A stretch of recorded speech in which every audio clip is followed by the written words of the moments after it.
તો welcome to my mini blog. તો આજે છે ને અમારે હોન્ડા અમેઝમાં પેટ્રોલ પરથી સીએનજીમાં ગાડી સ્વિચ નહીં થતી. તો તમને લોકોને બતાવું કે એમાં શું પ્રોબ્લેમ છે. આ છે આપણી હોન્ડા અમેઝ. તે અમે સ્ટાર્ટ કરું છું તે ટાઈમે પેટ્રોલ પરથી સીએનજી પર સ્વિચ નથી થતી. આ છે પેટ્રોલના કાપા ને આ છે સીએનજી ને પેટ્રોલનો કાપો. આ ઓરેન્જ જે છે તે એરર નહીં બતાવે. બસ ચાલુ થાય પછી આ વાગે છે જો. તો એના માટે મેં આવ્યો છે અંકલેશ્વર મીરા ઓટો ગેસમાં નીરવભાઈને બતાવવા. હવે એ ભાઈએ ચેક કર્યું છે સનીએ, એને એવું કીધું કે અંદરનો જે વાલ છે એ સ્વિચ નથી થતો, કે ભાઈ વાલ લેવા ગયો છે. તો આપણે જોઈએ કે વાલ કેટલાનો આવે છે ને કેવી રીતના ચેન્જ કરે છે અને આજે કેટલાનો ખર્ચો થાય છે. તો મારી જોડે છે અનિલ, ઉજેર ને પસલો. બસ તો ચાલો જોઈએ. તો અહીંયા કોઈ એક વાલ આવે છે તે આપણને બતાવીશ. ગયા વર્ષે પણ એક આટલો નાનો વાલ આવે તે ગયા વર્ષે ચેન્જ કરાયો હતો. ખબર નહીં કેમ ઘડી ઘડી ઉડી જાય છે. અનિલ તને શું લાગે કેમ ઉડી જતો હશે વાલ?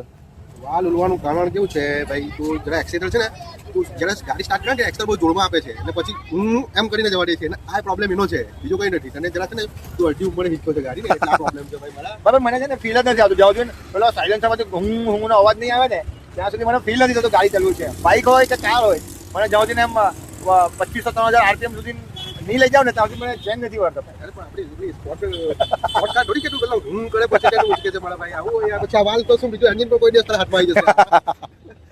ચાલ તો બસ ભાઈ, આ પ્રોબ્લેમ લાગે છે અનિલને. તમે લોકોને કંઈ ખબર હોય તો કમેન્ટમાં કહેજો કે હું પ્રોબ્લેમ હોઈ શકે, આ શાની લીધે થાય છે. હા, કરંટ વધારે ચાલ્યો જાય તેની લીધે ભાઈ આ વાલ ઉડી જાય છે.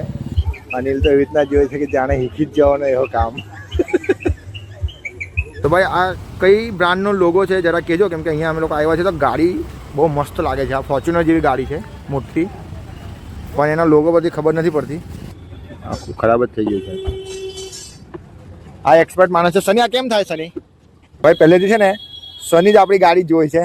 આ લેપટોપ લઈને ડૉક્ટર બની જાય છે.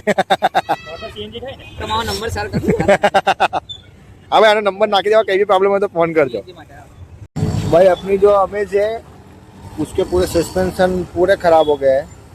अभी पता नहीं मोटा खर्चा आने वाला है. तो भाई आज है मीरा ऑटो गैस. आज है एमना ઓનર નીરવભાઈ ને આ છે બધી ગાડીઓ. તો ભાઈ જુઓ બહુ જ બેસેલી લાગે ગાડી પાછળથી. તો નીરવભાઈ એવું કીધું છે કે સસ્પેન્શનમાં તો પ્રોબ્લેમ નહીં હોય, પણ અંદર જો સ્પ્રિંગ આવે એ સ્પ્રિંગમાં પ્રોબ્લેમ હોઈ શકે.